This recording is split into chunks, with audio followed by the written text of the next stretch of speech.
আজ আমরা জানব ইন্দিরা একাদশীর মাহাত্ম্য। মহারাজ যুধিষ্ঠির বললেন, হে মধুসূদন, আশ্বিন মাসের কৃষ্ণপক্ষিয়া একাদশীর কি নাম তা কৃপা করে বলুন। শ্রীকৃষ্ণ বললেন, হে রাজন, আশ্বিন মাসের একাদশী ইন্দিরা একাদশী নামে পরিচিত। এই ব্রত প্রভাবে মহাপাপ বিনষ্ট হয়, এমনকি কর্মবিপাকে যারা নিম্নজনী লাভ করেছেন সেই পূর্বপুরুষদেরও উত্তম গতি লাভ হয়। এই একাদশীর মাহাত্ম্য শোনামাত্রই সমবেদীয় যোগ্য ফল প্রাপ্ত হওয়া যায়। হে রাজন, মাহেশমতি নগরের ইন্দ্রসেন নামে এক প্রসিদ্ধ রাজা ছিলেন।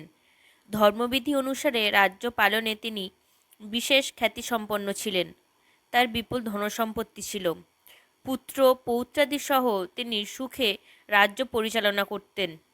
বিষ্ণুভক্তি পরায়ণ সেই রাজা নিরন্তর শ্রী গোবিন্দ নামগানে মগ্ন থাকতেন। একদিন রাজা সুখে রাজসভায় বসে আছেন, এমন সময় দেবর্ষি নারদ স্বর্গ থেকে সেখানে এলেন। তাকে দর্শন করে রাজা হাত জোর করে উঠে দাঁড়ালেন। দণ্ডবৎ প্রণাম করে মুনিকে আসন, পাদ্য, অর্ঘ্য আদি ষোড়শ প্রচারে পূজা নিবেদন করলেন। তারপর বললেন, হে মুনিবর, আপনার দর্শন মাত্র আমার যাবতীয় যোগ্য ফল লাভ হয়েছে। এখন আপনার আগমনের কারণ জানিয়ে আমাকে কৃতার্থ করুন। দেবর্ষি নারদ বললেন, হে মহারাজ, অতি বিস্ময়কর এই কথা শ্রবণ করুন। আমি এক সময় যমলোকে গিয়েছিলাম।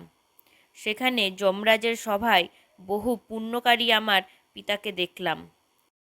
ব্রতভঙ্গ পাপে তাকে সেখানে যেতে হয়েছে। হে রাজন, আপনার পিতা যে সংবাদ প্রেরণ করেছেন আমি এখন তা আপনাকে বলছি। আপনার পিতা বললেন, হে ঋষিবর, মহিষ্মতির ইন্দ্রসেন রাজা আমার পুত্র। তাকে বলবেন যে আমি বহু পুণ্য অনুষ্ঠান করলেও কোনো কারণবশত যমালয়ে আসতে বাধ্য হয়েছি। আপনি কৃপা করে তাকে সর্বপাপনাশক ইন্দিরা একাদশী ব্রত পালন করতে বলবেন। সেই ব্রতর প্রভাবে আমি নিষ্পাপ হয়ে স্বর্গলোকে যেতে সমর্থ হব। এই কথা জানাবার জন্যই আমার আগমন। হে রাজন, আপনার পিতার মঙ্গল বিধানে আপনি যথাবিধি ইন্দিরা ব্রত পালন করুন। রাজা জিজ্ঞাসা করলেন, হে দেবর্ষি, সেই ইন্দিরা ব্রতর বিধি কী? কোন তিথি বা কোন পক্ষে এই ইন্দিরা একাদশী ব্রত পালন করা কর্তব্য তা কৃপা করে আমাকে বলুন। দেবর্ষি উত্তর দিলেন, হে মহারাজ, আশ্বিন মাসের কৃষ্ণপক্ষের দশমীর দিন শ্রদ্ধার সহকারে প্রাতঃস্নান করবেন। মধ্যাহ্নে ভক্তি ভাবাসম্পন্ন হয়ে পুনরায় স্নান করবেন এবং রাত্রিকালে ভূমিতে শয়ন করবেন। পরদিন একাদশীতে প্রাতকৃতাদি সম্পন্ন করে নিরাহারে থাকবেন। ব্রতের নিয়মাবলী দৃঢ়ভাবে পালন করবেন।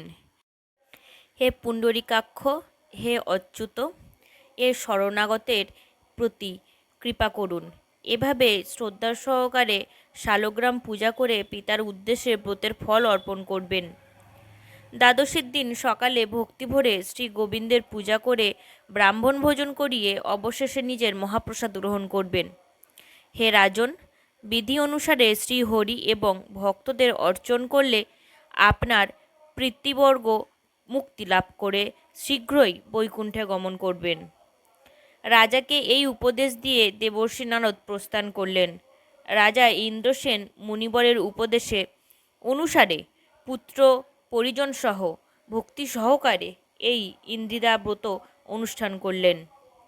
তখন দেবলোক থেকে পুষ্পবৃষ্টি হতে লাগলো এবং তার পিতাও বিষ্ণুলোক গমন করলেন।